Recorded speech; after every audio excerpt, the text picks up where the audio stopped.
Radhe Radhe friends. आप लोग कैसे हो? उम्मीद करते हैं आप लोग अच्छे होंगे। मैं जग चुकी हूँ और सुबह का दिन है और फिर आई, फिर मुंह धोई और गर्म पानी का सेवन के लिए मैं उस चढ़ा दी गर्म होने के लिए, और फिर गर्म पानी का सेवन किया और फिर झाड़ू लगाई। सबसे पहला काम होता है सुबह सुबह झाड़ू ही लगाना।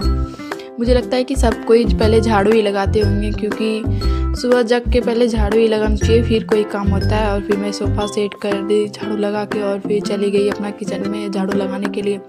मैं किचन का भी झाड़ू लगा लिया और फिर सीढ़ी की साफ़ सफाई की और फिर गाय माता को देखने आई तो ये खा रही थी। और फिर चलिए अपना किचन खाना बनाने के लिए, और ये है भतुए का साग।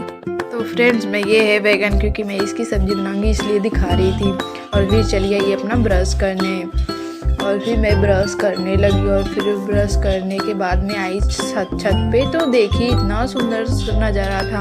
और फिर मेरे हस्बैंड जी जग चुके थे तो मैं उसके लिए चाय बनाई और चाय को छाँक दी और फिर चाय देने चली गई। और फिर मैं चाय दे के आई तो देखी मेरा खाना भी बन चुका था। तो और फिर मैं पोछा लगाने लगी।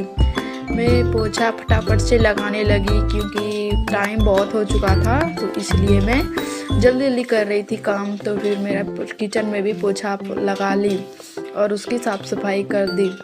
फिर चली गई नहाने के लिए और फिर नहा के मैं आ गई और फिर चली गई छत पे सूर्यदेव को अर्घ चलाने और तुलसी माता की पूजा करने। फिर मंदिर में भी पूजा कर ली और पूरा घर में भी धूप दिखाई और फिर उसके बाद मेरा पूजा संपन्न।